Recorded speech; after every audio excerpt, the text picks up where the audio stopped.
16편 2장이요.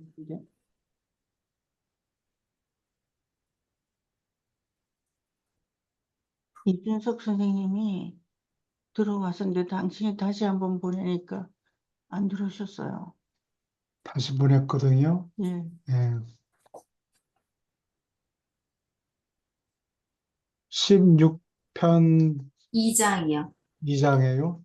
네. 잠깐만. 네, 그래. 일단 공부를 시작하면 이제 이죽선 안 씨한테 다시 돼. 이준석 보냈어요. 예. 이게 공부하는 토픽이 어려워서 컴퓨터가 피하는 건지도 모르지. 근데 아무도 안 웃으십니까? 농담을 예, 했는데. 예, 두 문단씩 읽어주세요. 아, 그리고 미리 말씀을 드리는데 여기 공부하는 내용이 이게 굉장히 어려워서 얼마나 소득이 있을지 잘 모르겠어요. 예, 읽어주세요. 이 무한한 영과 가지는 관계, 영원한 최초의 아들이 항상 수가 늘어나는 신다운 아들들의 몸을 통해서 드러나는 것과 꼭 마찬가지로 무한하고 신성한 영은 일곱 으뜸 영, 그리고 그들과 관련된 영 집단의 경로를 통해서 드러난다. 가장 가운데서 무한한 영을 접근할 수 있지만 파라다이스에 다다르는 자가 모두 그의 성격과 차별화된 계심을 즉시 분별할 수 있지는 않다. 그러나 중앙우주에 도달하는 자는 누구나 일곱 으뜸 영 가운데 한 분, 곧 새로 도착한 공간 순례자의 고향인 초우주를 주관하는 분과 내가 조금, 어딘지 잘 초우주를 주관하는 분과 조금 내려주세요. 조금 16장 내려주세요. 조금 내려주세요. 조금 내려주세요. 올라가고 계시잖아요. 아, 1절 읽고 있어요. 1절. 네. 1절을 여기 네. 여기 끝나고 곧 새로 도착한 공간 순례자의 고향인 초우주를 주관하는 분과 즉시 교통할 수 있고 또 그렇게 한다. 파라다이스 아버지는 온 우주에게 오직 아들을 통해서 말씀하고 한편 아버지와 아들은 오직 무한한 영을 통해서 합동으로 행동한다. 파라다이스와 하보나 바깥에서 무한한 영은 오직 일곱 으뜸 영의 목소리로 말씀한다.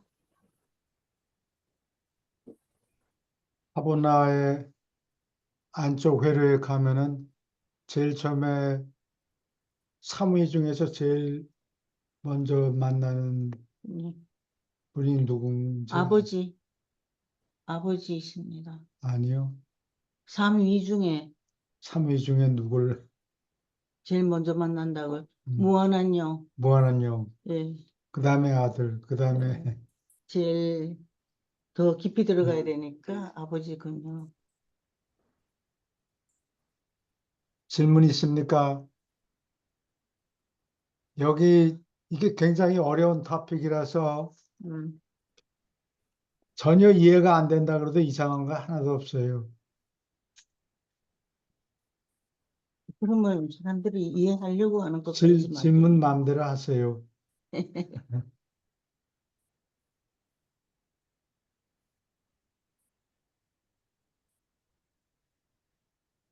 일곱 으뜸 영은 초우주. 일곱 초우주에 한 분씩 계십니까? 한 번씩 있는 것은 무한한 영이 아니고 으뜸영, 일곱 으뜸영. 금방 내가 그랬던 것 같은데 조금 위로 올라가 보세요. 으뜸영. 내가 일곱 으뜸영은 한 분씩 계십니까? 그랬었는데 당신이 무한한 영이라고 자기 아, 본 적이 어느 초우주냐 네. 물어봐서 제7 초우주라 그러면 일곱 으뜸영 중에서 제7 초우주에 제7번 7번 으뜸령이 관할한다고 해서 예. 예, 우리 몸에 다른 존재들이 딱 봐도 이 사람은 일곱째 초우주에서 왔구나. 도장이 딱 어디 찍혀 있어요. 그분들은 예, 아십니까? 다른 제3자가 와서 딱 보면은 이거 거짓말을 할 수가 없지. 거짓말 한다는 얘기가 아니라 거짓말을 하고 싶어도 어, 얼굴을 딱 보면은 예. 이 친구는 제7 예. 초우주에서 왔구나 알 수 있다 그래요. 전 선생님은 경상도에서 오신 분입니다 하고 딱 찍혀 있습니다. 액센트 때문에. 그거는 같아요. 난 잘 모르겠는데. 질문 있습니까? 선생님 화나신 것 같다. 우지도 예, 않으신다. 농담했는데. 계속 읽어주세요. 무한한 영은 파라다이스와 하모나 체계의 울타리 안에서 몸소 계시는 영향을 미친다. 다른 곳에서 무한한 영의 몸소 계심은 일곱 으뜸 영 가운데 한 분이 행사하고 또 그를 통해서 일어난다. 따라서 어느 세계에나 어떤 개인 안에 셋째 근원 중심이 초우주 영으로 계신 것은 그 창조 부분을 감독하는 으뜸 영의 독특한 성품에 따라 조절된다. 거꾸로 말하면 영 세력 및 지능의 통합된 선은 일곱 으뜸 영을 거쳐서 신의 셋째 분에게 안으로 전달된다. 일곱 으뜸 영은 집단으로 셋째 근원 중심의 최상, 궁극의 속성을 부여받았다. 각자가 개별로 이 자질을 취하는 한편 오로지 집단으로 그들은 전능, 전지, 두루계심의 속성을 나타낸다. 이들 가운데 어느 누구도 그렇게 보편적으로 활동할 수 없다. 개체로서 이 최상 궁극의 능력을 행사할 때 각자는 직접 감독하는 초우주에 몸소 국한되어 있다. 질문 있습니까?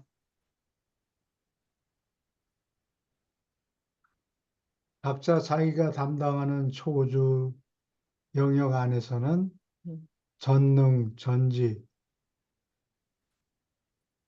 전능전지, 전지는 omniscience를 얘기해요. omniscience. 전능은 보통, omnipotency. 그리고 두루 계심이라는 거는 ubiquity, 유비코티, ubiquity. 어디에나 있는 성향. 유비코티. 예. 이것 때문에 두루 계심 때문에 God is everywhere. 근데 사실은 어디 ubiquity가 음, 아, 개념이 기왕 얘기가 나왔으니까 윤영국 누가 선생님 무엇을 들으셨어. 윤영국 선생님. 애타게 기다리는데 음, 들으셨어. 됐어요. ubiquity가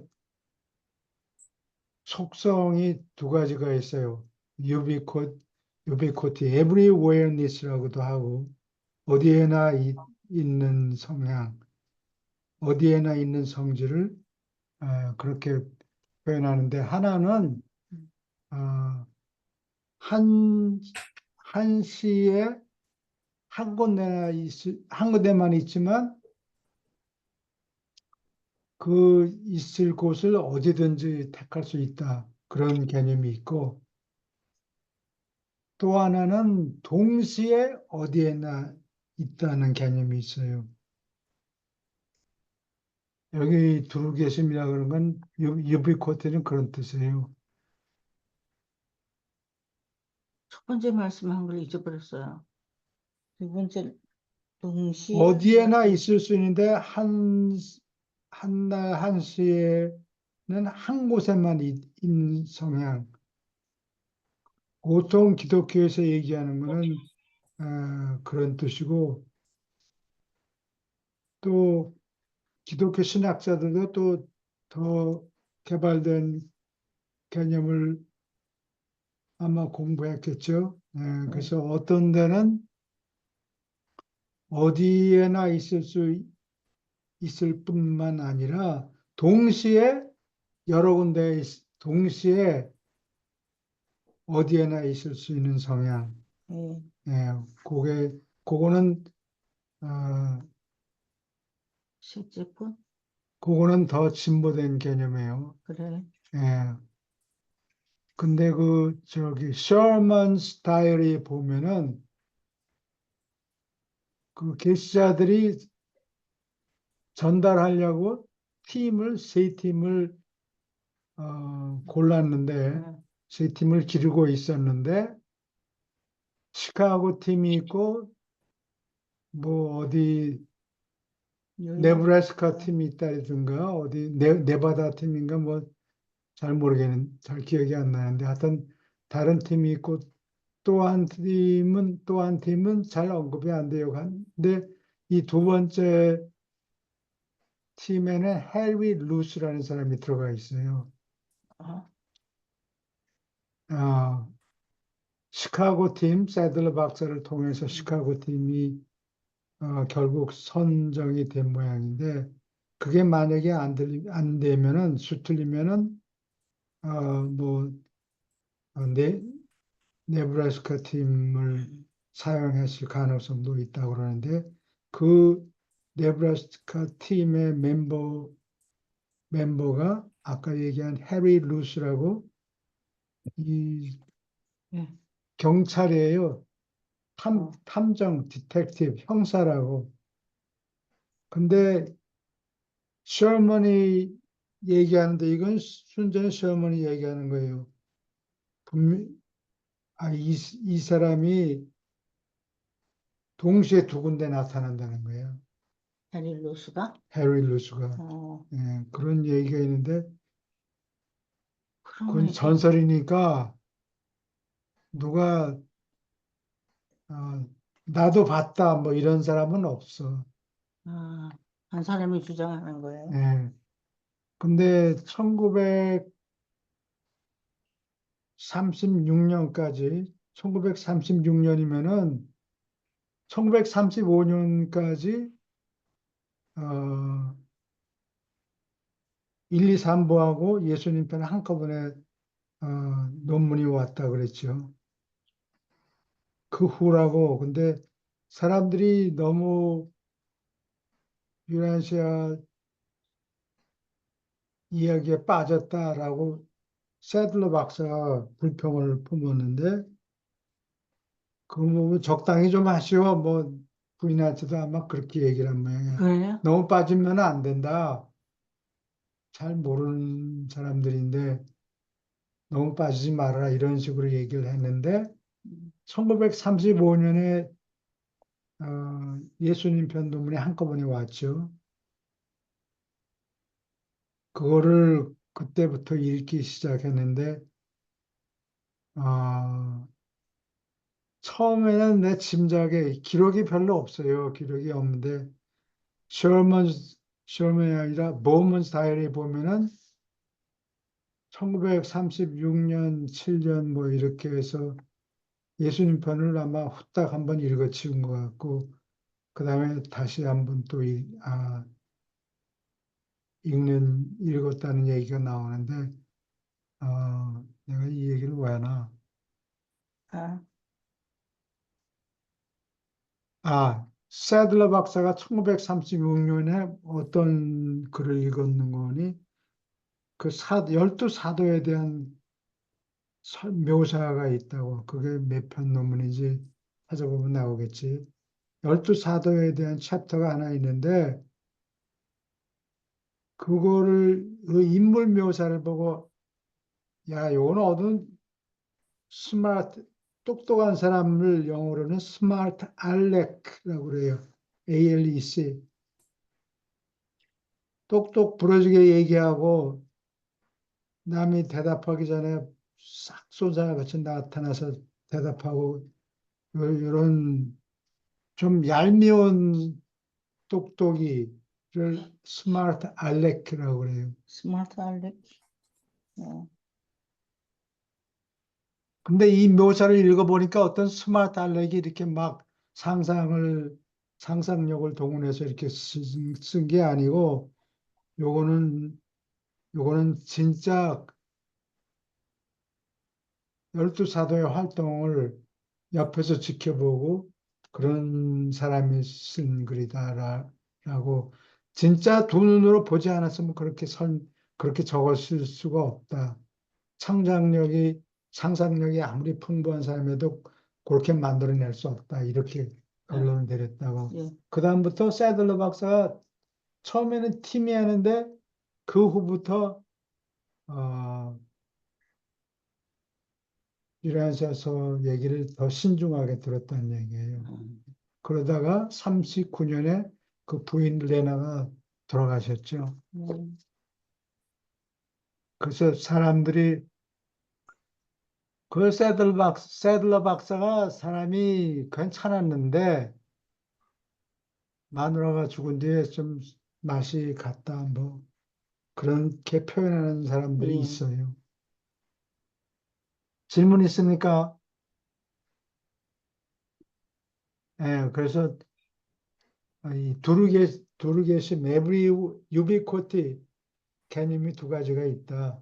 하나는 물론 어디에나 있을 수 있는데 동시에 여러 군데 나타나는 게 아니고 한때 한 곳에만 나타날 수 있지만 어디에나 나타날 수 있다.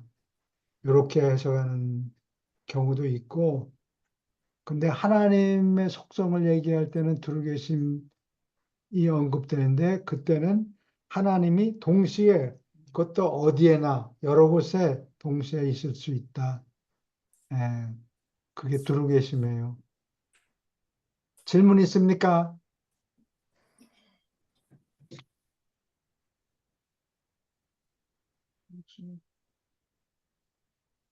계속 읽어주세요. 합동 행위자의 신성과 성격에 관해서 너에게 일러준 모든 것이 일곱 으뜸 영에게 똑같이 완전히 적용된다. 그들의 신다운 자질에 따라서 다르고 개별적으로 독특한 그들 성품의 방식으로 그들은 아주 효과적으로 무한한 영을 대부분의 일곱 부분에 분배한다. 그러니까 일곱 분의 집합체에게 무한한 영의 어떤 이름을 적용하는 것도 마땅할 것이다. 모든 절대 이하 수준에서 집단으로 그들은 합동 창조자와 하나이다. 예, 이거 일곱 분이 합쳐서 무한한 영하고 맞먹는다. 뭐 그런 얘기예요. 그런 표현을 쓰지는 않았지만 일곱 으뜸영의 전체 그룹의 능력이 무한한 영의 능력하고 같다. 그런 얘기예요. 그리고 또 여기 관계된 개념이 하나님의 immanence, IMMA, NANCE, immanence라는 게 음, 내재한다는 얘기예요. 속에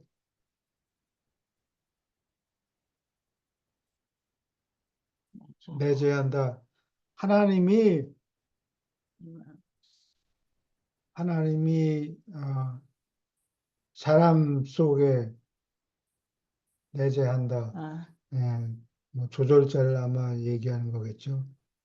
근데 기독교에서는 조절자라는 개념이 발달되지 않았어요. 그러니까 신학자들이 이마넌스라는 개념을 어, 훔쳐간 거예요. 아니 자기 논문에 쓰려고. 아니 임마넨스라 하나님이 우리 안에 계신다. 예, 우- 우주 안에 계신다. 우주 안에 어디에나 계시고 또한 동시에 온 우주가 하나님 안에 있다.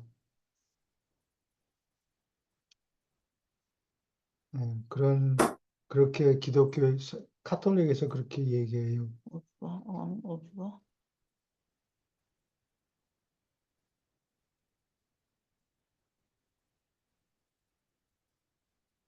하나님 안에 있다. 온 우주가 온, 온 온 우주가 우주. 하나님 안에 있고, 하나님은 또 우주 안에, 그러니까 이제 수학이 적용이 안 돼요. 아, 그렇게 되면 수학은 유니버스가 있으면, let's assume there is a universe. 음, 우주가 있다고 가정하자. 그럼 우주의 멤버를 X, Y, Z, A, B 어쩌고 뭐 계속 늘어놓고, 예, 그리고 이론을 전개해서 뭐 두 집합이 있는데 뭐 인터섹션은 어떻고 교집합 또는 뭐 한글로는 잘 모르겠는데 유니언은 또 어떻게 표현하고 뭐 유니온. 그렇게 집합 이론을 전개해 나가는데 요거 내시 당초부터 임마넨스 때문에 수학을 적용할 수가 없는 거야. 음, 그, 어, 오케이. 계속 읽어주세요. 3. 으뜸 영들의 신분과 다양성. 일곱 으뜸 영은 말로 표현하기 힘든 존재이지만 뚜렷하게 명백히 성격이 있다. 그들은 이름이 있지만 우리는 번호로 소개하려고 한다. 그들은 무한한 영이 최초의 성격화한 자로서 비슷하다. 그러나 삼자일체 신의 일곱 가지 가능한 연합의 근본적 표현으로서 그들의 성품은 본질적으로 다양하다. 이 성품의 다양성은 초우주 경영의 차이를 결정한다. 이 일곱 으뜸영을 다음과 같이 설명해도 좋다. 으뜸영 1번. 특별한 방식으로 이 영은 파라다이스 아버지의 직접 대표이다. 그는 우주의 아버지의 권능, 사랑, 지혜의 독특하고 유능한 표현이다. 그는 훈계자의 우두머리에 가까운 동료이자 고귀한, 고귀한 조언자이며 이 우두머리는 신별에서 성격화된 조절자, 학부를 주관하는 존재이다. 일곱 으뜸영의 모든 관계에서 우주의 아버지를 대변하는 이는 언제나 으뜸영 1번이다. 질문 있습니까?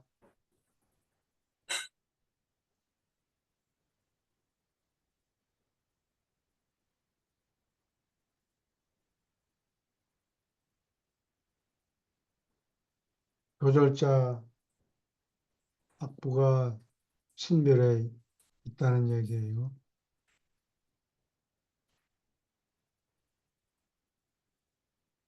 마저 읽어주세요.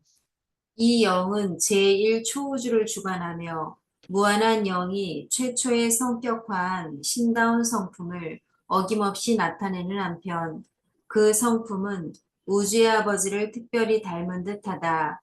그는 제1초우주 본부에서 일곱 거울 영과 언제나 몸소 연락을 가진다.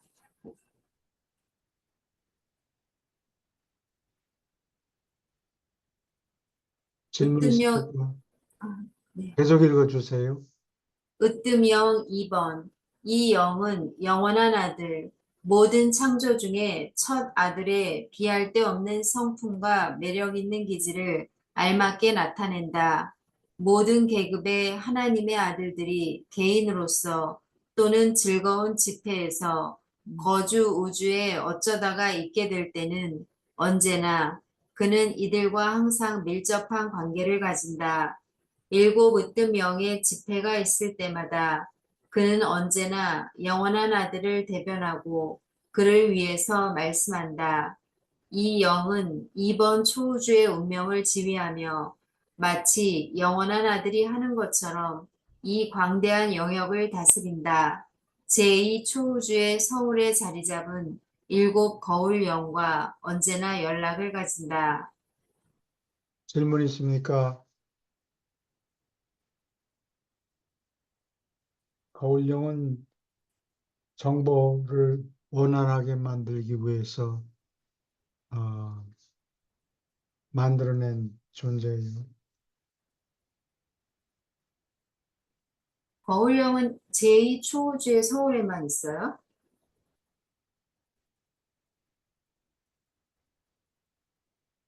좋은 질문인데 어디 계시는지는 잘 모르겠고 초 두루기. 초우주의 서울에 거기가 아마 근무처일 거예요. 아, 근데 뭐 24시간 계속 거기 있을 예, 않고 돌아다닌단 말이에요. 돌아다니는 게 아니고 돌아다니- 거기 있어야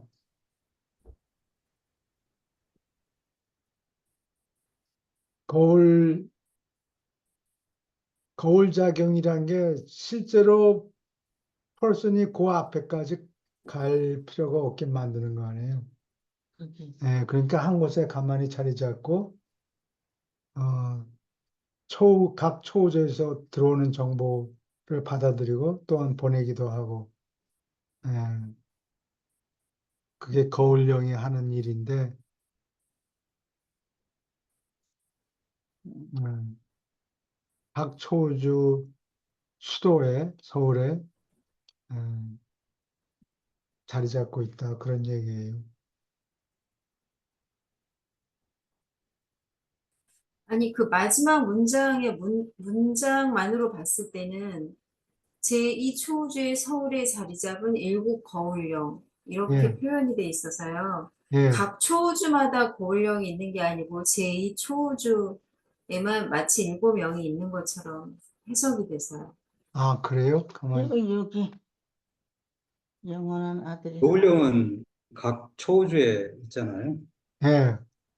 예, 그러니까 이제 파라다이스하고 이제 그 연락을 주고받는 역할을 실시간으로 하는 게 그 거울령 역할인 것 같은데. 그럼 여기에서는 일곱 자를 빼야 되는 거 아니에요? 음, 그게, 그게 아니고 내가 짐작에 그게 지금 마지막 그림에 선에 설명이 돼 있죠. 있는데, 서울에 자리 잡은 일곱 거울령과 언제랍니까? 딴 소리 하나. 음, 어, 각 일곱 초우주에 거울령하고 연락이 돼요. 이게, 이 얘기는 그거잖아요. 어떤 영 2번이 그러니까 그 2번 초우주에 있는 그 일곱 영들하고 이렇게 연락을 주고받는다는 거 아니에요. 그러니까 일곱 번째 어떤 영은 일곱 번째 초우주, 우리 이제 오로본턴 초우주에 있는 일곱 어떤 영들하고 이렇게 그 이게 연락을 주고받는 거죠. 이런 식으로 각 초우주마다 일곱 명씩 어떤 영, 아니 참 일곱 그 반영형들이 있으니까 아, 그런가요? 거울령 있는 거죠. 한 그렇죠. 분씩 각 있는 게 초우주마다. 아니고 일곱 분 있는 거예요? 각 예. 예, 그래서 초우주마다? 77이 아, 49, 초우주마다. 예, 7749. 예, 그럼 이해됐어요. 저는 각 예, 초우주에 예. 한 분씩 있는 줄 알고. 아, 일곱 분씩 있어요, 일곱 분씩. 아, 거울령 그림이 어디 있는데, 거울령 어디, 보여주세요. 글쎄 어디에 있는지,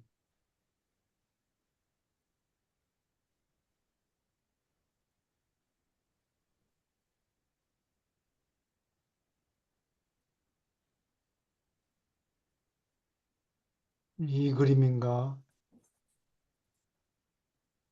1번 초우주. 여기 거울령 1번, 거울령 2번, 여기 정보를 소통하느라고 일곱 명이 거울령, 7명이 여기 초우주 본부에 있어요. 각 초우주 본부마다. 그죠? 7, 7이 49, 예, 예.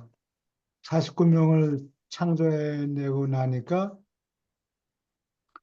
메제스턴, 어, 그 총관할하는 존재가 메제스턴인데, 아, 예, 메제스턴이 솟아나죠.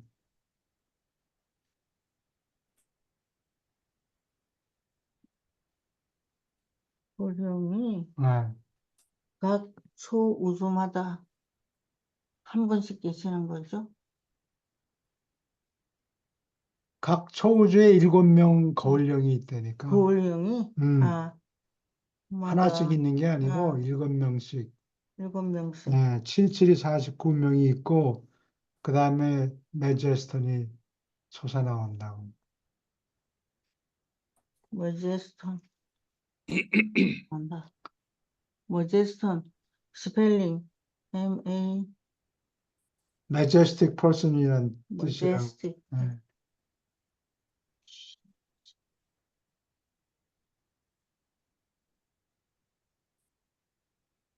질문 또 있습니까? 계속 읽어주세요. 으뜸영 3번. 이 영 성격자는 특별히 무한한 영을 닮았고 무한한 영의 많은 높은 성격자들의 움직임과 일을 지휘한다. 그는 이들의 집회를 주관하며 셋째 근원 중심의 순전한 기원을 가진 모든 성격자와 밀접하게 관계가 있다. 일곱 으뜸 영이 회의할 때 무한한 영을 언제나 대변하는 분은 으뜸 영 3번이다. 이 영은 3번 초우주를 책임지며 마치 무한한 영이 하는 것처럼 이 지역의 사물을 처리한다. 제3 초우주 본부에서 거울 영들과 언제나 연락을 가진다. 질문 있습니까? 예, 계속 넘어갑니다. 또 읽어주세요. 으뜸, 으뜸형 4번. 아버지와 아들의 통합된 성품을 취하면서 이 으뜸형은 일곱 으뜸형 회의에서 아버지와 아들의 정책과 과정에 관하여 결정하는 영향력을 미친다. 이 영은 무한한 영에 다다르고 따라서 아들과 아버지를 만날 후보자가 된 하늘 가는 존재들의 우두머리 지도자요 조언자이다. 그는 아버지와 아들의 기원을 가지는 거대한 성격자 집단을 보살핀다. 일곱 으뜸 영의 관계에서 아버지와 아들을 함께 대표할 필요가 있을 때 말씀하는 분은 언제나 으뜸영 4번이다. 우주의 아버지와 영원한 아들의 속성을 특별히 연합하는 데 따라서 이 영은 대우주의 넷째 부분을 보살핀다. 제4 초우주 본부에 있는 거울 영들과 언제나 몸소 연락을 유지한다.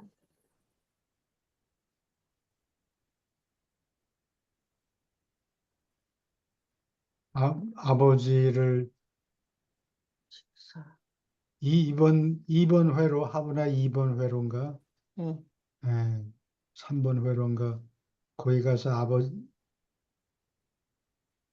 아버지를 못 알아보면은 잘못된 거예요. 잘못됐다고 볼 수는 없고, 유급이라 그러나요? 학, 학- 한 단계 학년, 내려가는 거예요. 아니, 학년을 한 번 더 하는 거예요. 3학년에 구구단을 다 외워야 되는데 안 되면 유급을 시키고 1년은 공부 더 시키죠. 아, 마찬가지로 어, 여기서 아버님 앞에 임시로 싹 나타나는데 눈에 안 보이는 거야. 아, 예, 최선을 다하는데 그래. 아버님이 안 보이는 거예요. 그러면은 진화 세계로 다시 1000년 아, 동안 돌아가서 어, 다시 어, 다시 사는 혜택을 받을 수 네. 있어요. 속이 새까맣게 타겠네요. 이런 일이 생기면. 아니, 아니, 아이고 다행이다. 내가 놓치고 못 본 게 있었는데 다시 가서 볼 수 있구나. 좋은 거예요. 패스한 사람은 앞으로 가는데 예.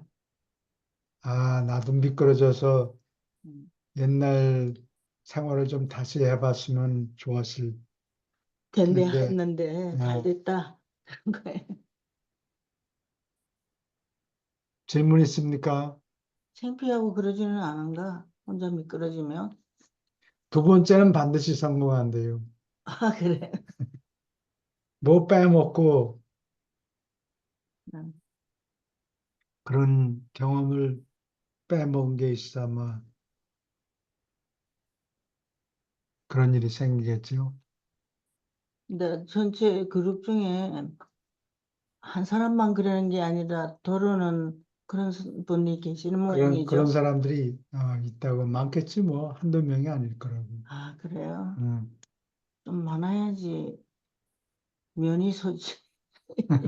그럼 부끄러울 것 같아. 계속 읽어주세요.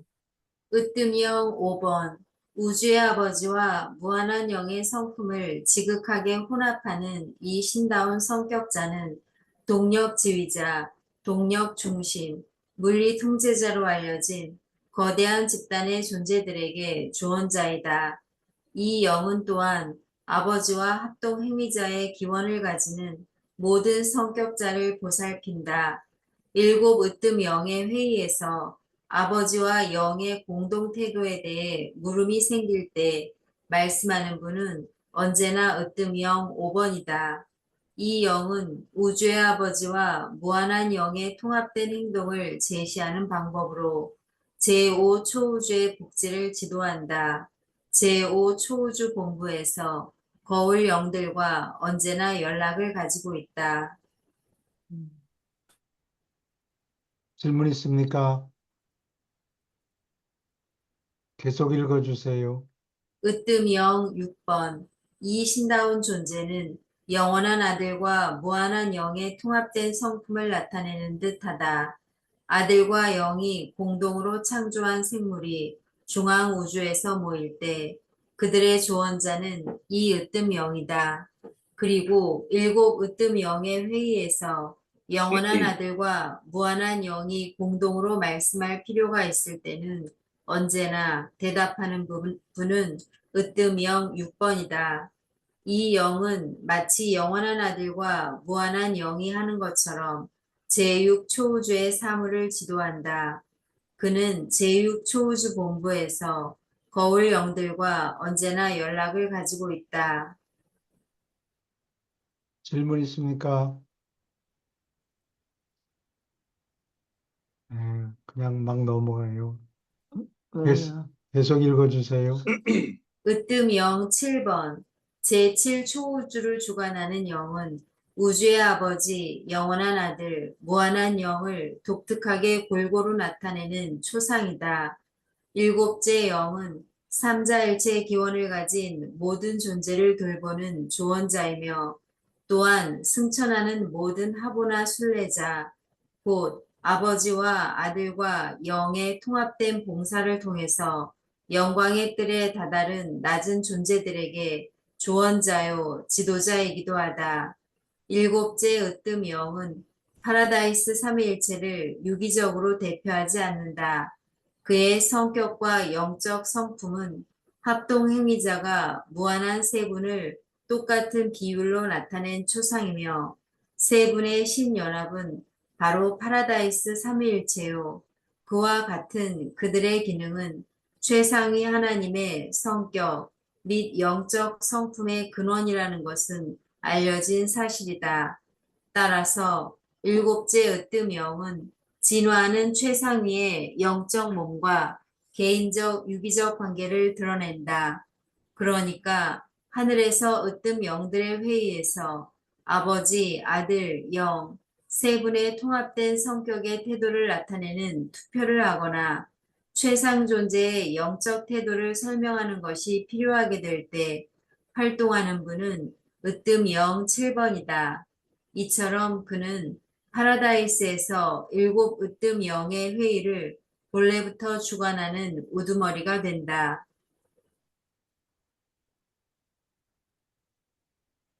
질문 있습니까?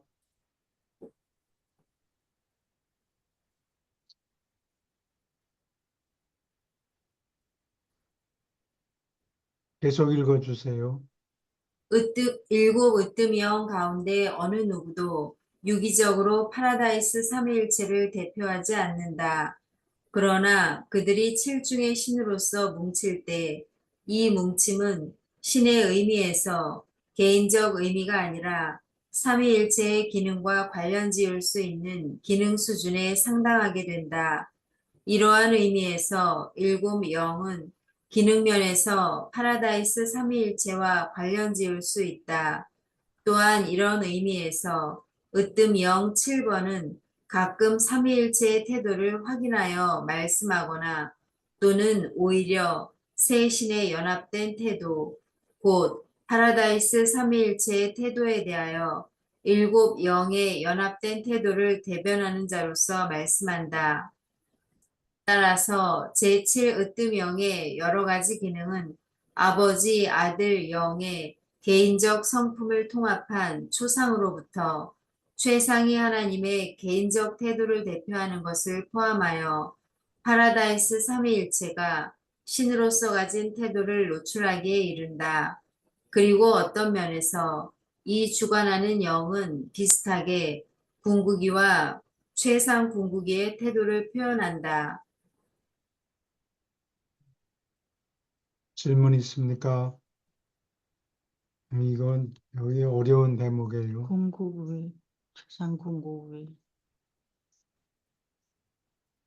궁극위는 아까 제 일곱 초우주가 빛과 생명 단계에 예. 도달한 다음에 바깥으로 나가는 나가는데 그 바깥에 있는 1번, 2, 3번, 4번 바깥 이제 우주의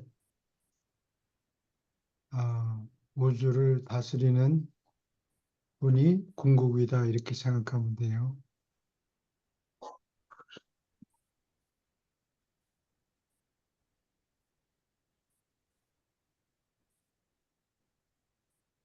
이건 어려운 대목이라 나도 잘 모르는 게 많아요. 이 일곱 으뜸형 중에서 제7 으뜸형이 약간 대표자라는 건가요? 그 밑쯤에 무슨 비슷한 말이 있었던 것 같은데. 일곱 으뜸령 7번은 삼위를 골고루 삼위일체를 대표하지는 않아요. 그러니까 그 일곱 분의 으뜸형이 있잖아요. 예, 그분들 중에서도 대표격인가요? 이 일곱 으뜸령 중에서 7번이 삼위의 성품을 골고루 수학적으로 골고루 어, 나눠 가진다고 하면은 어떨까? 예, 그런 것 같아요. 삼위일체를 개인적으로 대표하는 건 아니에요.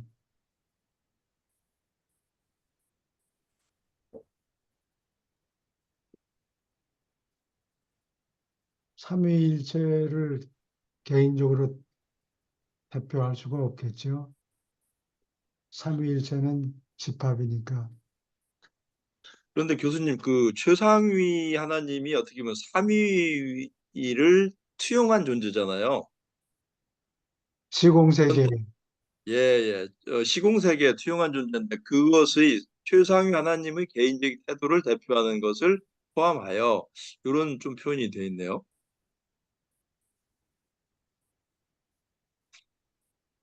아, 그게 어디 있죠? 예, 바로 읽은 위에서 세 17절 번째 가운데요. 네.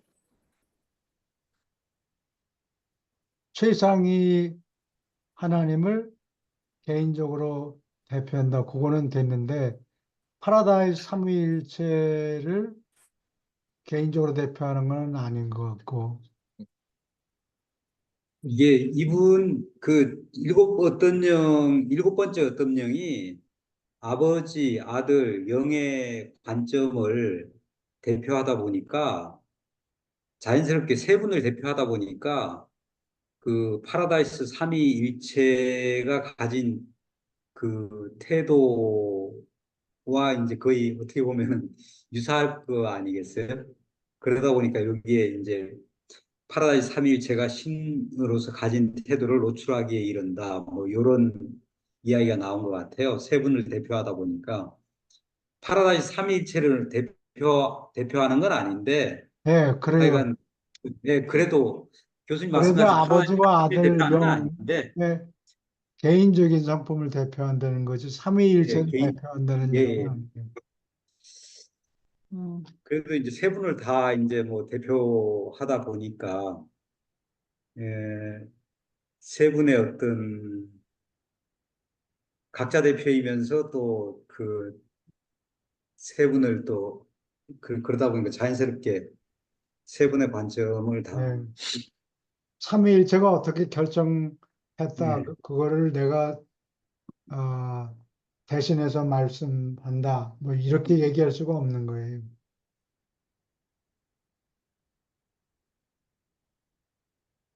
최상위 하나님은 개인적으로 대표할 수 있는데 삼위일체는 개인적으로 대표할 수 없다, 그런 얘기예요. 우리 그치.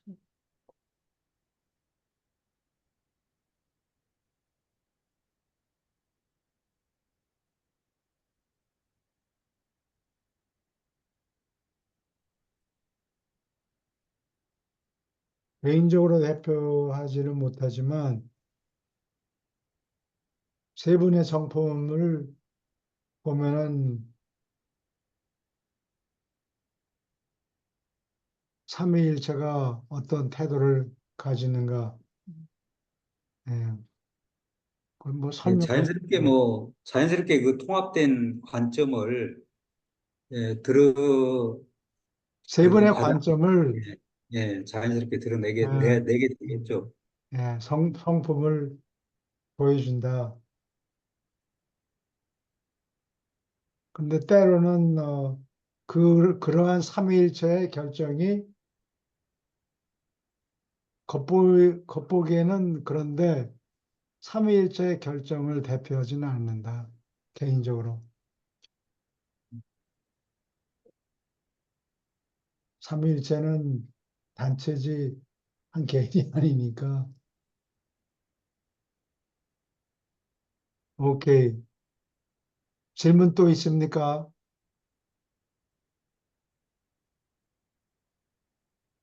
계속 읽어주세요. 나누어지지 않은 최상위 신을 이해하려고 노력하는 자, 시간 세계에서 온 승천 후보자의 진보를 여러 자격으로 친히 후원하는 분은 으뜸 07번이다.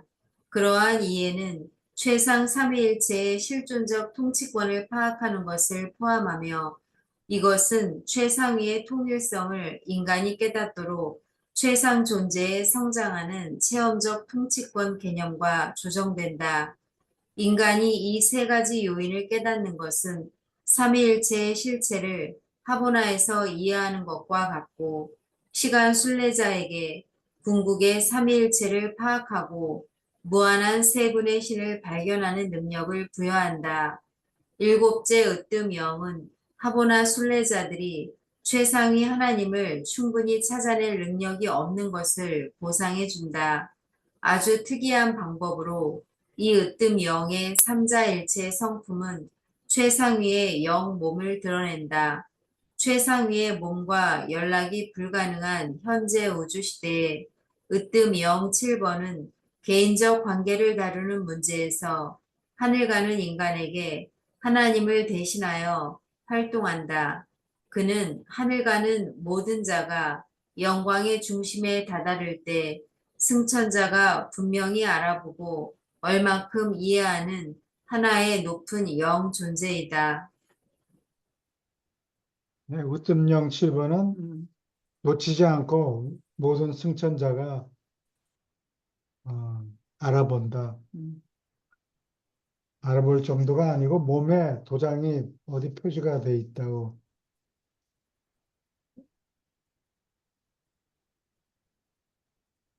질문 있습니까?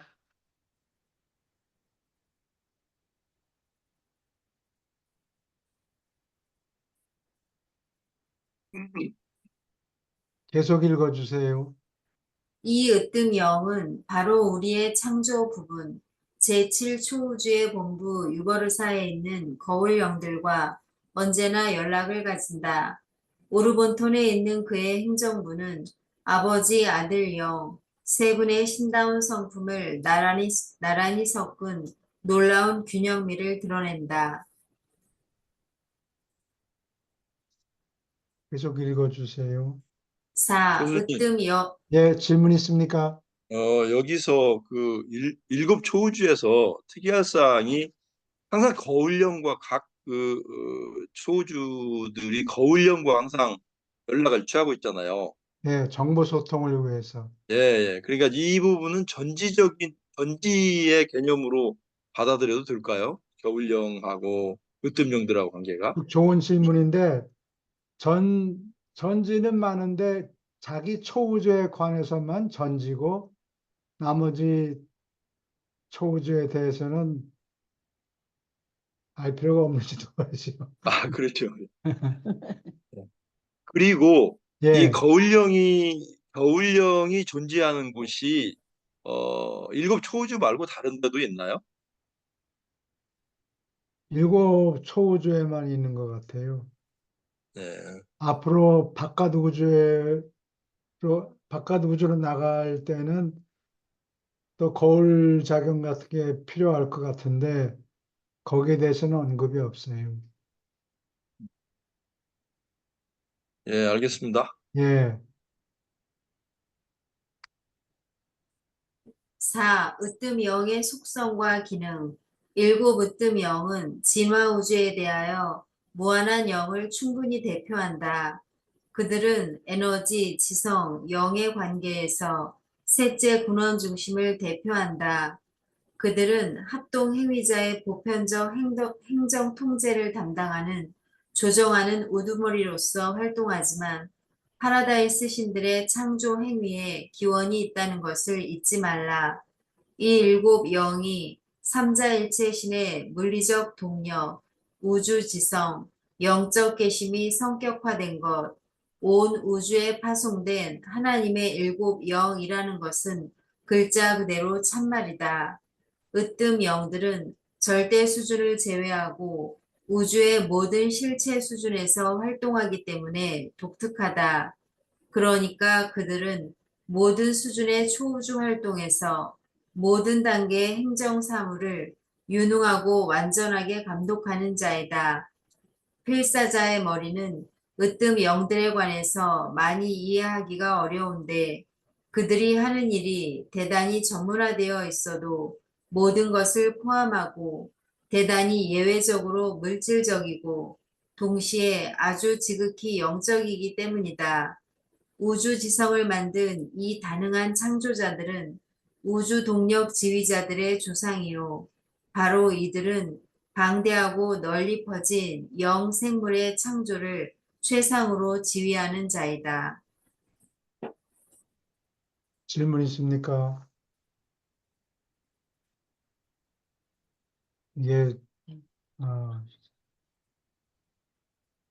무뜸령들이 하브나에는, 하브나에는 에너지하고 물질하고가 구분이 없잖아요. 하고나는 거기서 바깥 시공우주로 나가면서 갈라지니까, 어, 에너지를 통제하는, 초기에는 에너지를 통제하다가 물질화 되면은, 쉽게 말하면은 추운 곳에 가면 에너지들이 굳어져 버려요. 그래서 물질이 생겨요, 에너지가. 또 열을 가하면 다시 거꾸로도 되고, 이와 같이 음.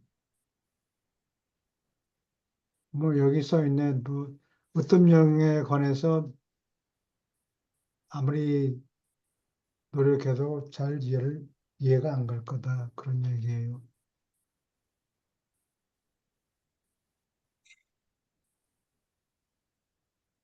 질문 있습니까? 계속 읽어주세요. 일곱 으뜸 영은 우주 동력 지휘자 및 그 동료들의 창조자이며 그 동료들은 대우주의 물리적 에너지를 조직하고 통제하고 조절하는데 필수인 존재이다. 바로 이 으뜸 영들은 지역 우주를 형성하고 조직하는 과제에서 대단히 물질적으로 창조 아들들을 돕는다. 우리는 으뜸 영들의 우주 에너지 작업과 무제한 절대자의 물력 작용 사이에 어떤 개인적 연락이 있다는 흔적을 찾을 수 없다. 으뜸 영들의 관할 밑에서 에너지의 명시는 모두 파라다이스 가장자리에서 지위를 받는다. 이것은 파라다이스의 아래 표면에서 생기는 것으로 확, 표면에서 생기는 것으로 확인된 물력 현상과 직접 어떤 방법으로도 관계가 없는 듯이 보인다. 이게 쉽게 얘기하면 이 이거- 무제한 절대자가 예, 에너지 잠재성을 다룬다고. 그러니까 에너지 씨앗을 음, 뿌리면은 처음에는 아무 영향이 없다가 파라다이스에서 잡아당기는 힘에 반응을 한다고요.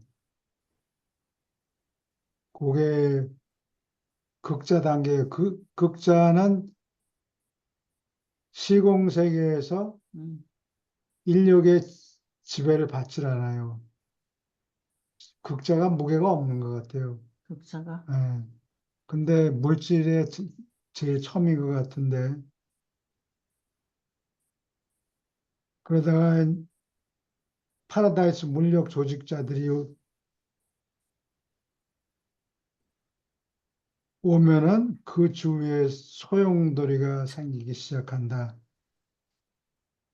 처음에는 파라다이스에서 잡아당기는데 인력은 작동하지 않고 파라다이스 인력에만 반응했는데 에너지 씨앗을 심어놓으니까 극자가 생겨요.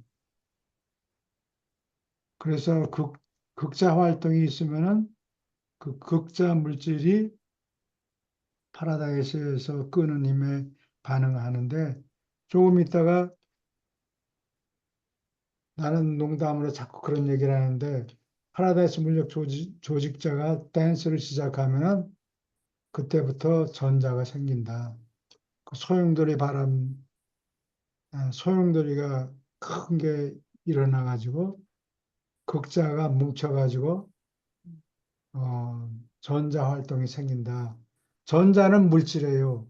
그 다음서부터 물질 인력이 작용하는 거예요. 그러니까 파라다이스 인력은 이제 소용이 없고 지역 인력 또는 직진 인력에 대해서 반응하게 된다. 그런 얘기예요.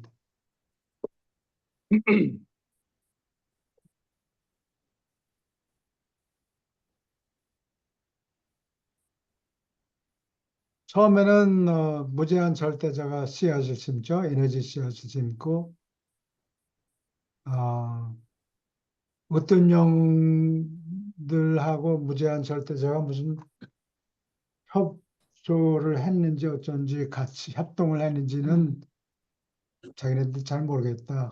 그런 흔적은 없다. 찾을 수가 없다. 아,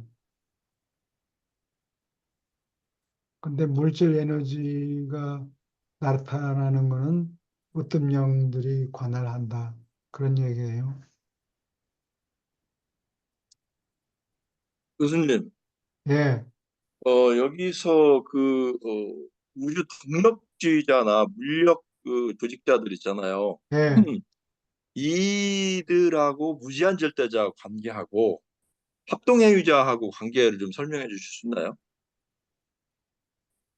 합동행위자하고 무제한 절대자가 의식해서 그 협조하는 관계가 일단 그 아니고 우주 죄송합니다. 동력주의자들하고 어떻게 물력 조직자들하고가 이들의 소속이 지금 합동행위자 소속인가요? 아니면 무제한 절대자하고 연관성이 있나요? 무제한 절대자는 의지가 없어요. 그렇죠. 예, 그러니까 예를 들면 무제한 절대자는 탱크와 비슷해요. 쉽게 말하면 운전을 해야. 누가 그 속에 들어가서 발동 걸고 움직이면은 움직이지. 탱크 혼자서 자기가 의지를 발동시켜 가지고 무슨 일을 하고 그러는 게 아니에요. 그거는 어, 으뜸령들이 아마 운전하지 않나. 그런데 그 외부 세계 있잖아요. 외부 지금 제1, 제2, 제3 그 예, 지역을 무제한 절대자들에 의해서 지금 만들어지고 있는 거 아니에요? 그렇죠. 예. 그런데 그래서 어차피 이게 이제 어떤 무게가 있어야 그때부터 에너지 단계를 넘어서 물질이고 아까 얘기했던 극자라든지 이런 거는 지금 물질이 아직 아니잖아요. 그런데 얘네들이 작용하는 것이 있어야 무제한 절대자가 활동을 해서 그것이 형성이 되는데 그게 이제 동력주의자들이라든지 물력 조직자들의 작용이 있어야 이 토대가 되어서 형성이 되지 않나 해가지고요. 무제한 절대자가 에너지 씨앗을 뿌리는 거죠. 시키는 대로. 자기 의지를 발동해서 하는 게 아니고 시키는 걸? 아마 으뜸령들이 이 여자리에다 으뜸령 씨앗을 심어라, 에너지 씨앗을 심어라 그러면 그러니까 으뜸령들은 지금 일곱 초우주 영역이지 제 외곽의 영역은 이들의 담당이 아니잖아요. 그거는 맞아요. 예, 예. 그래서 저는 이제 다른 게 아니고 이 예. 부분이 전체적으로 진행되는 게 합동 행위자에 의해서 초우주의 영역은 진행이 되지만 무제한 절대자하고 무제한 절대자가 어떤 성격은 없지만 무제한 절대자에 의해서 외곽이 지금 1, 2, 3, 4가 형성이 되는데 이들하고 물력 조직자나 거기서 우주 동력주의자나 이런 부분이 같이 합동이 돼야 그게 형성이 되기 때문에 우주가 음. 그걸 좀 여쭤보는 거예요. 누구하고 좋은 질문이에요. 응. 왜 송 선생님은 좋은 질문만 하는데 좋은 질문만 하시는 분. 저 어, 머리가 잘 돌아가시네. 그 미리 커뮤니케이션하고 그런 건 아니에요. 커뮤니케이션이라는 거는 의지를 가진 두 개체 사이에서 생기는 일이고 예. 요거는 일방적으로 어, 에너지 씨를 심어라 그러면 그냥 씨앗을 뿌리는 그러니까 도구나 마찬가지예요. 수동적으로 힘 엄청나게 큰 엔진을 가진 기계. 도구다, 탱크다.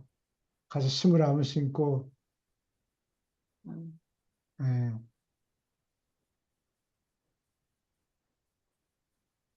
그래서 예, 모든 에너지 명세, 에너지 씨앗을 심고 이런 거는 파라다이스 가장자리에서 으뜸령의 지위를 받는데 이 책에 언급은 안 돼 있지만 바깥 우주에다가 에너지 씨앗을 심고 있을 거 아니에요.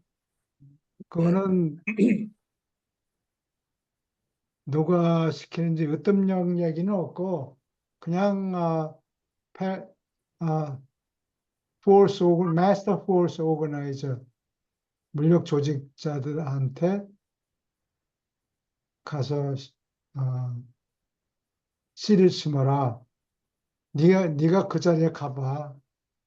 그리고 물력 조직자들은 의지가 있겠죠. 시킨 대로 말 잘 듣고 뭐 온도 이런 거에 둔감하고 아주 춥거나 뜨겁고 그런 거 신경 안 쓰고 그런 의지를 가진 존재가 몇 종류가 안 되는 것 같아요. 가서 시키면 그냥 난 너무 추워서 못 가겠습니다. 그런 게 아니고 내추럴하게 그런 거 잘 견디는 존재들이 명령 받은 곳에 가서 어, 댄스를 시작해라. 그러면 하고 그다음에 뭐 이제 소용돌이가 생겼습니다. 그러면은 됐어. 계속 다음에 우주동력 지휘자가 나타날 때까지 여기서 계속 지키고 있어요. 지금 이 주소에 있는 땅은 어떤 미가엘 넘버 1289번이 와서 땅을 가릴 테니까 여기서 그분이 올 때까지 마냥 indefinitely 무기한으로 그냥 버티고 있어요. 그러면 그대로 있어요. 뭐 춥다, 덥다, 뜨겁다, 불평하고 그런 존재가 아닌 것 같아요. 그러나 상당히 지적인 존재라서 자기 주위의 에너지를 방향을 잘 컨트롤하는 것 같아요. 예, 알겠습니다. 예, 또 질문 있습니까? 무제한 절대자는 그냥 저장고라고 그 상상을 하면 될 것 같아요. 저장고. 예, 그러니까 물력이나 물력지휘자나 이런 존재들이 예, 공간에서 그러니까 회오리바람을 일으키면은 자동적으로 예, 그 저장고에서 그러니까 그 활동에 반응해가지고 물리적인 씨앗이 이제 심어지는 예. 그런 그 저장고 역할이라고 상상하면 될 것 같아요. 저장소는 그걸 유라시아서에는 reservoir, 저장소, 수평하고 수직 저장소, 수직 저장소가 아래 위 하나씩 있죠. 예, 그게 저장소고 무제한 절대자는 아마 무한한 영이 그렇게 얘기하겠죠. 새로 미가엘이 태어났는데 훈련 다 받았고 다 끝냈고 이제 씨를 심을 때가 왔다. 그러면 어, 어디다가 할까요? 그러면 물어보면 이제 탐사를 가겠죠. 미가엘하고 그 소행원들이. 그래서 여기가 쓸만합니다. 그러면 무제한 절대자가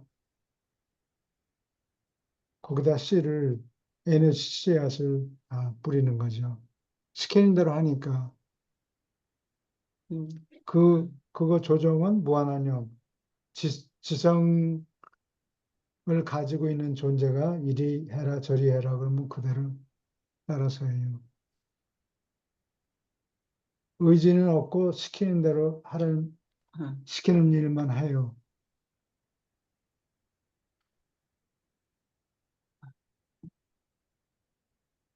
저쪽 거를 좀 읽어볼까요? 예, 저 사부 사부가 아니라 삼부지. 삼부 82편 7장이요.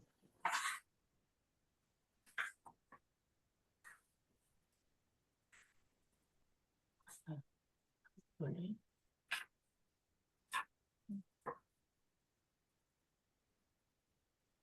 81편 82편 7장.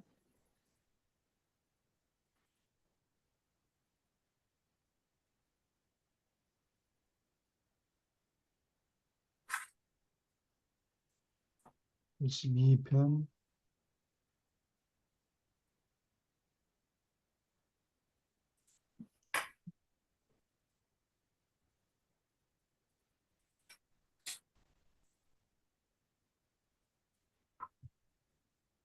다시 한번 주세요. 말씀해 주세요. 82편 7장. 7장이 7장 없네. 없는데요? 그럼 83편인가요? 그런가 그런가 보다. 봐. 삼부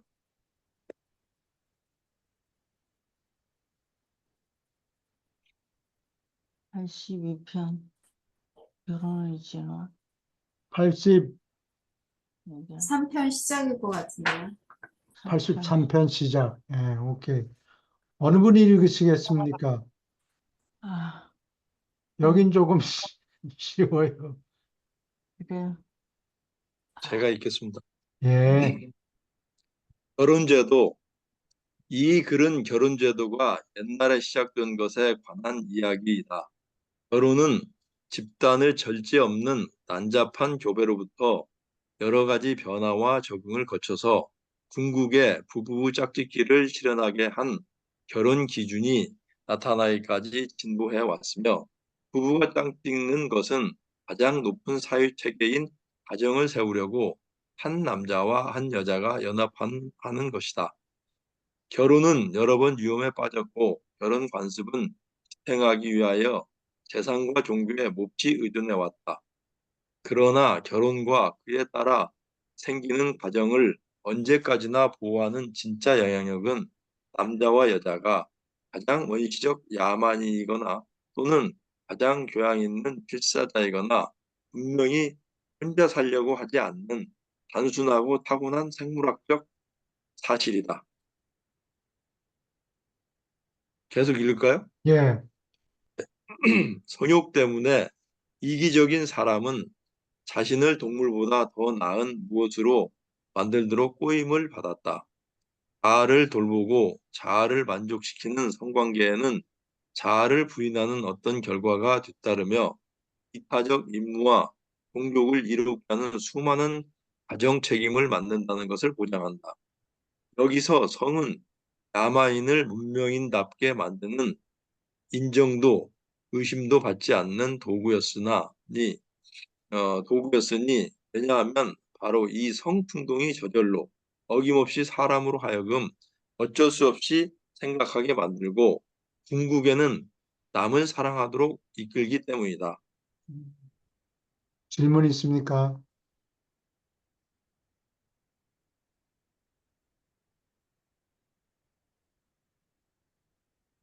사람이 유인받는다. 유인받는다. 예, 꼬드김을 예. 받는다. 섹스 때문에 아이가 생기니까 예, 자기 일을 희생해 가면서 자식들을 키우느라고, 예. 예, 그 생명 운반자들이 그렇게 만들어 놓은 거예요. 그렇게 잘 만들어 놨어요. 그래 인류가 번성하니까. 어, 계속 사람을 만들면은 귀찮고 음, 수고가 너무 많으니까 한 번 만들어 놓고 계속 써먹는 거예요. 음. 그 착각을 하기 때문에, 유혹을 받기 때문에. 음. 자기하고 비슷하게 생겼으니까 할 수 없이 예, 자식을, 사랑해가고 어, 돌보게 된단 말이죠. 자식을 돌보게 된다는 얘기.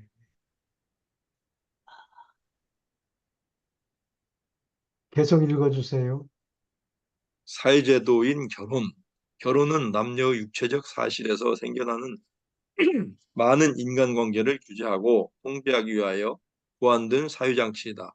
그러한 제도로서 결혼은 두 방향에서 작용한다. 개인의 성관계를 규제할 경우에 자손, 상속, 계승, 그리고 사회 질서를 규제할 때 질서가 더 오래된 최초의 기능이다. 결혼으로부터 생기는 가족 자체가 재산 관습과 함께 결혼 제도를 안정시키는 장치이다. 결혼을 안정시키는 다른 유력한 요소는 자부심, 허영심, 기사도, 의무, 그리고 종교적 확신이다. 그러나 하늘에서 결혼을 인정하거나 부인할 수 있어도 결혼은 도저히 하늘에서 정한다고 할 수 없다. 음, 인간의 가족은 뚜렷하게 인간의 제도요, 진화로 발전하는 것이다. 결혼은 사회제도이지 교육의 한 분과가 아니다. 종교가 결혼에 힘차게 영향을 미쳐야 하는 것이 참말이지만 종교만으로 결혼을 통제하고 규제하려고 해서는 안 된다. 원시의 결혼은 1차적으로 산업이었다. 현대에도 결혼은 흔히 사회나 사업의 일이다. 반드핏줄의 혼합이 미치는 영향을 통해서 그리고 진보하는 문명의 관습의 결과로서 천천히 결혼은 서로 나누고 낭만이 있으며 부모답고 시 같으며 사랑이 넘치고 윤리가 있으며 아니 이상주의가 되고 있다. 그러나 원시의 짝짓기에는 선택과 이른바 낭만적 사랑이 극히 적었다. 옛 시절에 남편과 아내는 별로 같이 있지 않았다. 자주 함께 먹지도 않았다. 그러나 옛사람들 사이에서 개인의 사랑은 성의 매력과 강하게 연결되지 않았다. 그들은 대체로 같이 살고 일하기 때문에 서로 좋아하게 되었다. 이건 녹음하는 걸 잊어버린 것 같은데. 오늘 녹음 아까 했습니다. 아, 그래요? 예, 예. 녹음했고요. 아, 기억력이 좋으시구나. 아닙니다. 큰일 날 뻔했어. 교수님께서 기억력이 조금 부족하신 것이죠. 예, 저기 여기서요. 아, 그 옛날에 그 원시인들이나 이때 당시에 아. 이때 당시는 뭐 유머라든지 어떤 웃는 거라든지 그런 것들이 거의 없었잖아요. 그렇죠. 예, 그래서 그때 당시에 뭐 지금처럼 지금의 시각에서 뭐 사랑을 한다든지 뭐 그런 것들은 별로 없었을 걸로 어, 생각이 돼요. 예. 살림이 너무 그래서 빡빡해서 예, 예. 그런데 신경을 쓸 여가가 없었죠. 삶, 예, 여기 이제 후미에 나오는 개인의 사랑이라든지 성적 매력 이것은 우리들의 얘기지 이때 당시는 전혀 그렇지 않았을 걸로 생각이 드는데 예. 저기 혹시요 그 저 아담과 이브 시절에 막 결혼 제도들이 있었잖아요. 예, 그때 결혼 제도 없었나요? 아담과 이브가 내려왔을 때. 결혼 예. 제도가 부모 교육을 시키고 네, 나이가 어느 정도 되면은 어, 그 교육을 패스하면은 결혼을 시켰죠. 예. 예, 예. 집을 그런데 나니까 당시에 그 이혼이라는 것이 있었나요? 그때 당시 아담과 이브 시절에. 그 얘기는 한 그 번도 없었어요. 당시에는 이혼이 없었고 어, 이혼은 훨씬 나중에 생긴 거겠죠. 야만인이야 뭐 이혼이란 개념이 없고 결혼도 하지 않았으니까. 마음대로 흩어지고. 어, 그렇지만은 아담과 이브 시절에는 상당히 어떤 물질 문명도 상당히 고도화돼 있었고 그 하늘에서 내려온 존재들이라 어떤 그런 사회적인 룰하고 그런 문화적이고 문명적인 요소가 상당히 많았잖아요. 음, 사촌끼리 결혼을 시켰죠. 그 당시에도요? 예, 그 당시. 그랬겠네요, 그때는. 예. 예, 그리고 야만인들은 전도사가 바깥으로 야만인 지역으로 가는 게 아니고 몇 명 뽑아가지고 아담과 이브가 구경시켜주고 교육시키고 그다음에 다시 내보냈죠. 가서 저는 네 친족들을 교육을 시켜라 이렇게 해서 내보냈죠. 그 파라다이스에 있는 일을 보여줬단 말이죠. 에덴 에덴 동산에. 동산에 예. 있는 일을. 아, 그렇군요.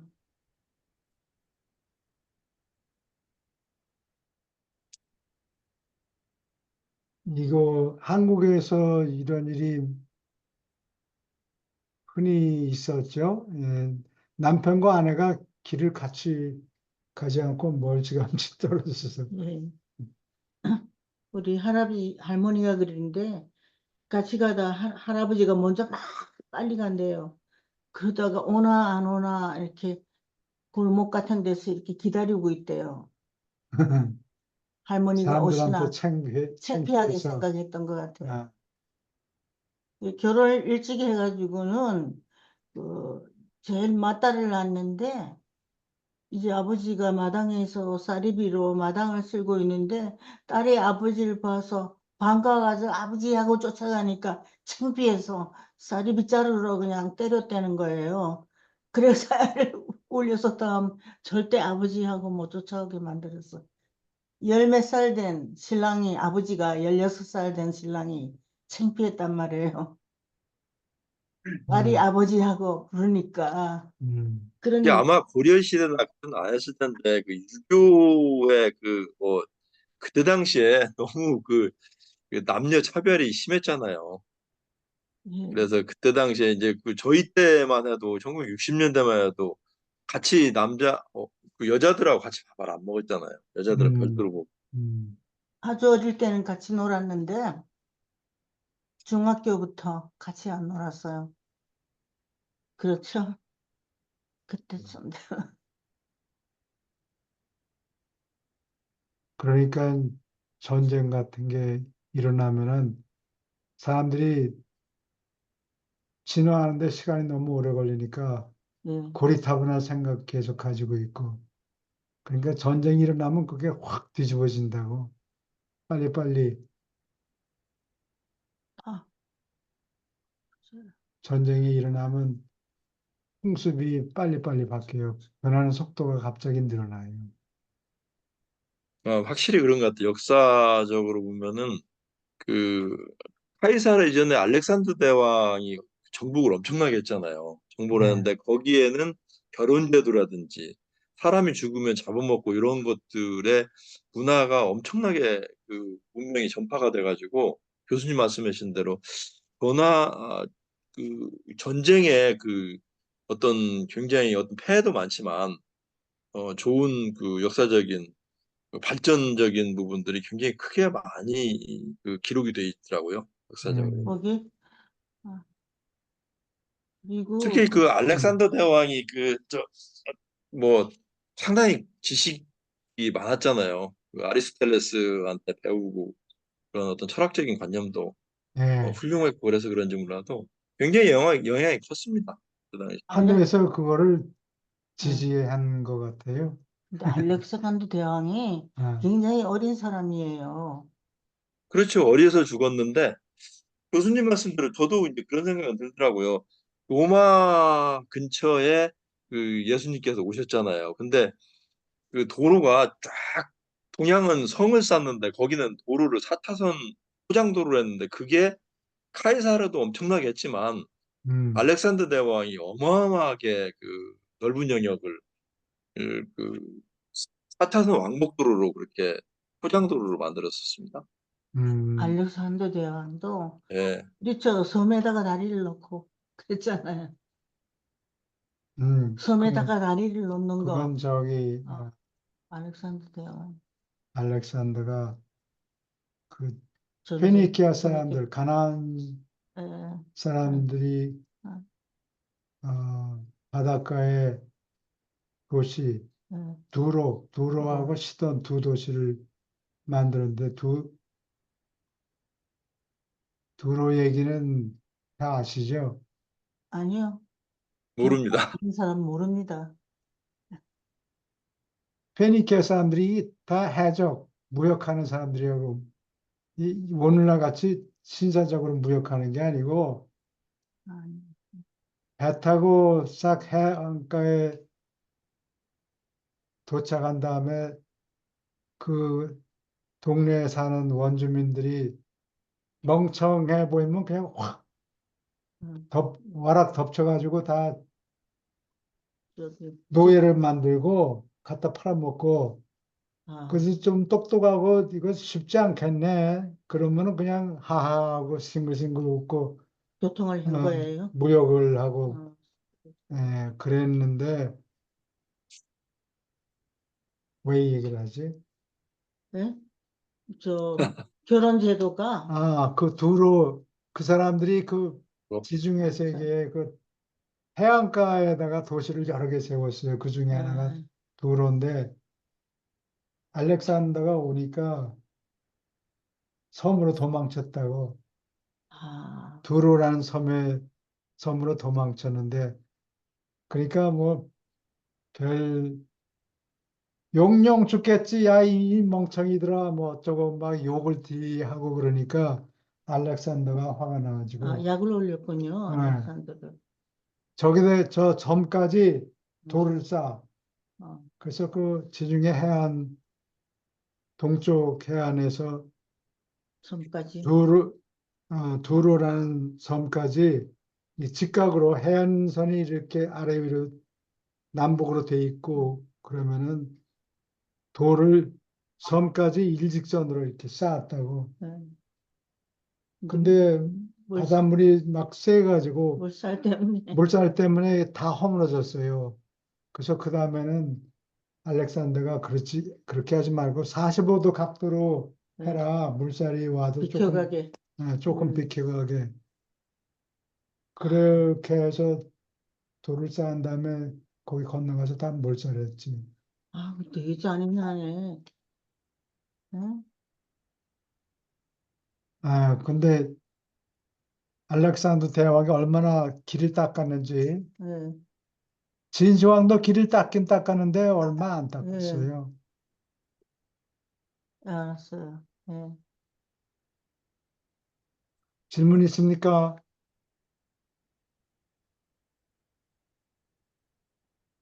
예, 계속 읽어주세요. 구혼과 약혼. 원시의 결혼은 반드시 소년과 소녀의 부모가 계획하였다. 이 관습과 자유롭게 선택하는 시절 사이의 과도기 단계는 결혼 중개인, 곧 전문 중매인이 차지했다. 이 중매인들은 처음에 이바사였고 나중에는 사제였다. 최초의 결혼은 집단의 행사였고 다음에는 가족의 문제였다. 요즘에야 결혼은 개인의 모험이 되었다. 매력이 아니라 강제로 원시의 결혼을 처리하였다. 옛 시절의 여자는 성에 냉담하지 않았고 도덕 관습이 주입되어 오직 성적 열등감을 가졌다. 침공이 무역을 앞선 것처럼 사로잡아 결혼하는 것이 계약 결혼에 앞섰다. 어떤 여자들은 자기 부족의 늙은 남자들에게 정복되는 것을 피하려고 사로잡힐 때 모른 채 하곤 했다. 그들은 다른 부족에서 온 제 또래의 남자 손에 굴러떨어지는 것을 더 좋아했다. 이 거짓 도망은 강제로 생포하는 것과 나중에 매력으로 구원하는 사이의 과도기 단계였다. 초기 형태의 결혼식은 탈출하는 흉내, 일종의 도망 연습이었고 이것은 한때 흔했던 관습이었다. 나중에는 생포를 흉내내는 것이 정상 결혼식의 일부가 되었다. 현대의 소녀가 사로잡히는데 저항하는 채 하는 것, 결혼에 대하여 말하기 싫어하는 것은 다 옛 관습의 유물이다. 문턱을 넘어 신부를 메고 가는 것은 몇 가지 고대의 관습, 다른 것 중에도 아내 훔치는 시절을 생각나게 한다. 이게 보찜이네요, 이게. 예, 어? 예, 보쌈, 예. 예, 예. 아, 보쌈에 하는 거. 보쌈 예, 해가지고. 보쌈. 예, 예. 예, 보지. 예. 음, 여자에게는 결혼한 동안 자기 뜻대로 처신하는 완전한 자유가 오랫동안 주어지지 않았으나 총명한 여자들은 언제나 머리를 영리하게 써서 이 제한을 피할 수 있었다. 남자가 보통 구혼을 주도했지만 반드시 그렇지는 않았다. 여자는 은밀하게 할 뿐 아니라 때로는 공식으로 결혼을 개시하였다. 문명이 진보함에 따라서 여자는 구혼과 결혼의 모든 단계에서 맡는 역할이 늘어났다. 결혼하기 전 구혼 기간의 사랑, 낭만, 개인 선택의 증가는 세계 종교들에게 안드 족속이 공헌한 것이다. 남녀 사이의 관계는 순조롭게 진화하고 있었다. 순조롭게 진화하고 있었다. 진보하는 많은 민족이 효용과 소유권의 근거를 둔 옛날의 동기 대신에 얼마큼 이상이 든 성적 매력의 개념을 차츰 받아들이고 있다. 일생의 짝을 고르는데 성적 충동과 사랑의 느낌이 냉철한 계산을 비로소 대체하고 있다. 최초의 약혼은 결혼과 마찬가지였다. 그리고 옛 민족들 사이에서 약혼 기간에 성관계를 가지는 것은 관습이었다. 최근에는 종교가 약혼과 결혼 사이에 성관계를 막는 금기를 만들었다. 하실 말씀 있습니까? 지금 이 기술하는 이때의 시기가 대략 언제쯤일까요? 20세기 전 얘기죠. 아, 20세기 예, 전이에요. 1934년에 이 글을 썼으니까 네. 그 당시로 보아서 옛날. 이 안드족속이 공헌하였다 해서 쭉 나와서 이게 한 몇만 년 전인가 해서요. 몇만, 몇만 전에는 완전히 동물같이 살았겠죠. 그, 아, 2.5에 결혼하기 전 구혼 기간에 사랑, 낭만 뭐 해서 안드족속 공헌이었다. 그래서 이게 지금 어떻게 보면 역사시대 이전인가 아니면은 이후인가 생각했는데 그 최근이네요. 그럼 그런 것 같죠?